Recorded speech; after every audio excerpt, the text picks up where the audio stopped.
അസ്സലാമു അലൈക്കും. മുത്തുനബി ബഹുമാനം നിറഞ്ഞ ഉസ്താദുമാരെ, രക്ഷിതാക്കളെ, എന്റെ പ്രിയപ്പെട്ട കൂട്ടുകാരെ, അസ്സലാമു അലൈക്കും.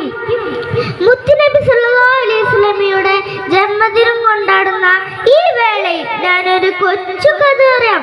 ശ്രദ്ധിച്ചു കേൾക്കുമല്ലോ. വിസ്മയിപ്പിച്ച വിരുന്ന് സൽക്കാരം, അതാണ് എന്റെ കഥയുടെ പേര്. വിശപ്പ്, കൊടും വിശപ്പ്, അതിശക്തമായ വിശപ്പ് സഹിച്ച് യുദ്ധമുഖത്ത് അവർ കിടന്നു കീറുകയാണ്. ഈ രംഗം കണ്ട് ജാബിർ റളിയല്ലാഹു ഒട്ടും സഹിച്ചില്ല. ജാബിർ റളിയല്ലാഹു എന്ത് ചെയ്തെന്നറിയ കൂട്ടുകാരെ, ഒരു ആട്ടുംകുട്ടിയെയും അല്പം ഗോതമ്പ് സംഘടിപ്പിച്ച് തന്റെ വീട്ടിലേക്ക് മടങ്ങി.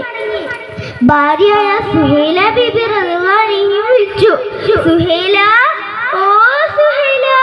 പരിഭ്രമത്തോടെ എഴുകേട്ട് വേഗം ഭർത്താവിന്റെ മുന്നിൽ വന്നു നിന്നു. നീ പോയി വേഗം ഭക്ഷണം ഉണ്ടാക്കി, മുത്തുനബി സല്ലല്ലാഹു അലൈഹി വസല്ലമയ്ക്ക് വിശക്കുന്നു. ജാബിർ റളിയല്ലാഹു കത്തി മൂർച്ചയാക്കി ആടി നടത്തു. അതിവേഗം മുത്തുനബി ക്ഷണിക്കാൻ അവിടുത്തെ ചാരത്തേക്ക് നീങ്ങി. പിന്നെ സംഭവിച്ചതൊന്നും ജാബിർ റളിയല്ലാഹു അറിഞ്ഞില്ല. ജാബിർ റളിയല്ലാഹു ആടി നടത്തിറക്കം തന്റെ 4ഉം 2ഉം വയസ്സായ പിഞ്ചു കുഞ്ഞുങ്ങൾ നോക്കിയിരിക്കുന്നു.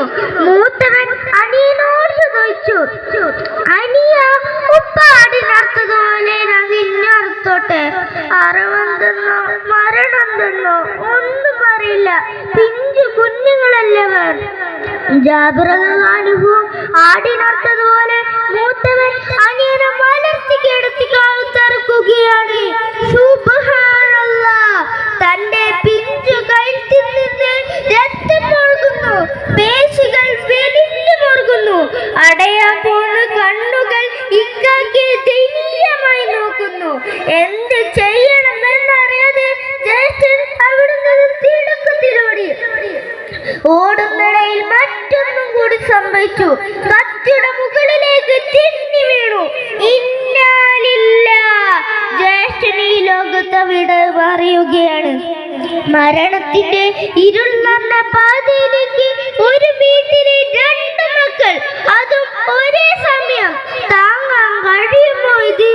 സുഹൈല ബീബി റളിയല്ലാഹു അൻഹ, സ്നേഹനിധിയുമ്മ, എങ്ങനെ താങ്ങും ഇത്?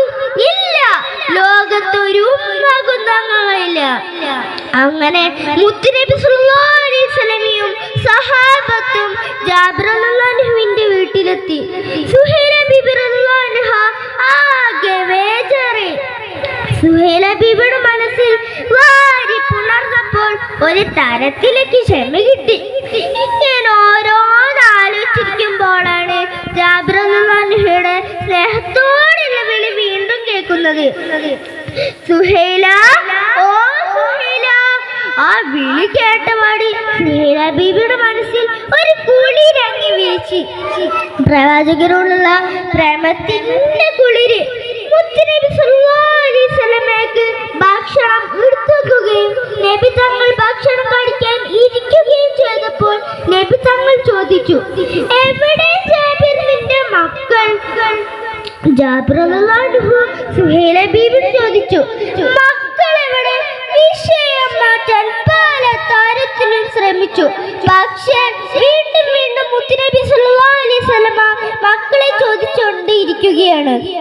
ഒടുവിൽ ആ സത്യം സുഹൈല ബീബി റളിയല്ലാഹു പറഞ്ഞു. കണ്ണീരിൽ കുതിർന്ന ജാബിർ റളിയല്ലാഹു സംഭവിച്ചതൊക്കെ മുത്തുനബി സല്ലല്ലാഹു അലൈഹി വസല്ലമയോട് പറഞ്ഞു. മുത്തുനബി സല്ലല്ലാഹു അലൈഹി വസല്ലമ പറഞ്ഞു, ഞാൻ തന്നെ അവരെ വിളിക്കാം.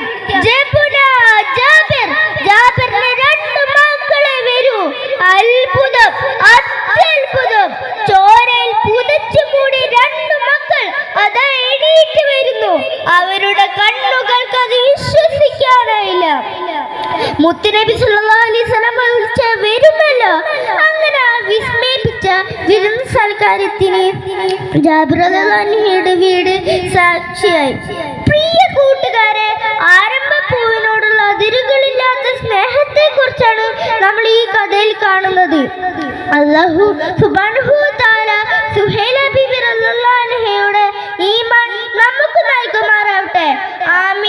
അസ്സലാമു അലൈക്കും.